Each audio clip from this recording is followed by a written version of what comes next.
I went somewhere to preach, and I saw a damsel. This young lady looked like an Indian.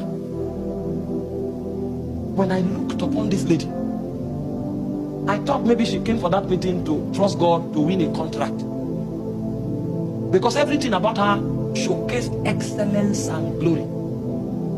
But to my greatest dismay, the lady was seeking God to get married. I said, it's not possible. What do you mean? Unless every man in where you live is blind. How old are you? I'm 38 years old. What?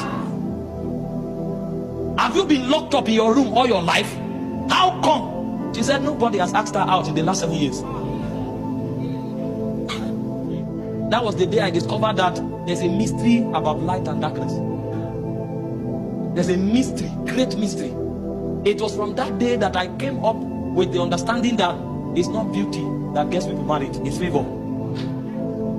But you see, there are many people who don't have enough light. They spend all their money on hair, on eyelashes, and on fingernails. But when you have light, you will know that there is an economy that Esther had. That even when nobody should see the king, she broke protocol. And when she entered, the king stood up and said, the search is over.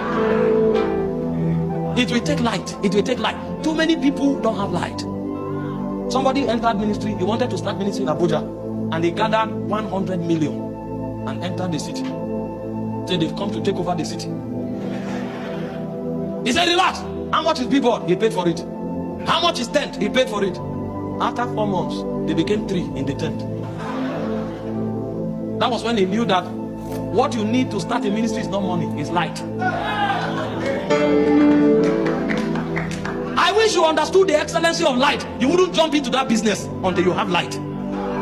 If you understood the excellency of light, you will not start that course. They told you medicine is lucrative. Meanwhile, if you had checked in light, your career is in music. You would not have wasted. We were not wise. We were not trained. If I knew, I would have been studying God from 10 years. If I knew this is where I would end, I was in the studio with lab coat. All the chemicals I studied, I've not used one. Because I didn't have light. Studied chemicals, studied water, H2O. Water, you say 2O. Studying about pinnacle, arrangement reaction in medicinal chemistry. I didn't need any of them. But there was no light. There's nothing wrong in schooling. But if I had light, I would have schooled in the direction of my call. I would have schooled. It would have equipped me better. But I didn't have light. I was groping in darkness for many years before I began to hear the sounds of heaven.